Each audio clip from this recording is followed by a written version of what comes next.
Old Power on espoolainen urheiluseura ja meidän päälaji on maalipallo ja me järjestetään harrastustoimintaa ja kilpailutoimintaa maalipallossa ja osallistutaan aktiivisesti kansalliseen ja kansainväliseen kilpailutoimintaan.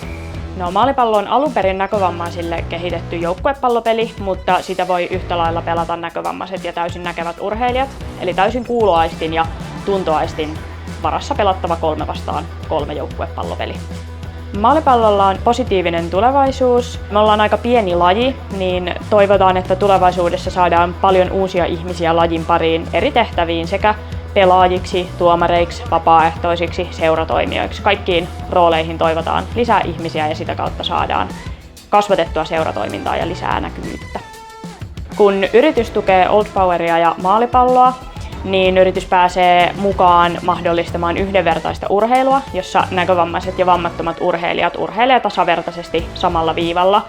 Ja lisäksi yritys saa sitä kautta itselleen myös uudenlaista näkyvyyttä ja uudenlaista yhteistyötä. Maalipallo on vauhdikas, taktinen, fyysinen ja ihan pirun hauska ja koukuttava joukkuepeli. Maalipallossa minulle antoisinta on joukkueen kanssa yhdessä tekeminen ja voittaminen, ja kiksejä saa maalipallossa eniten siitä, kun pelataan joukkueena loistavaa puolustusta ja ainahan sitä mukava tehdä muutama maalikin peliin. Joukkuekaverit varmaan kuvaisivat minua intohimoisena, sitoutuneena ja kaikkensa joukkueen eteen tekevänä pelaajana ja joukkuekaverina. Maalipallo on lajina fyysinen, taktinen, missä tarvitaan paljon kommunikointia kavereiden kanssa, yhteinen.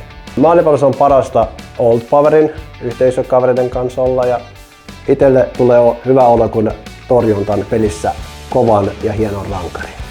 Joukkuekaverit kuvailisivat minua, sanotaanko, lahjakas pelaaja.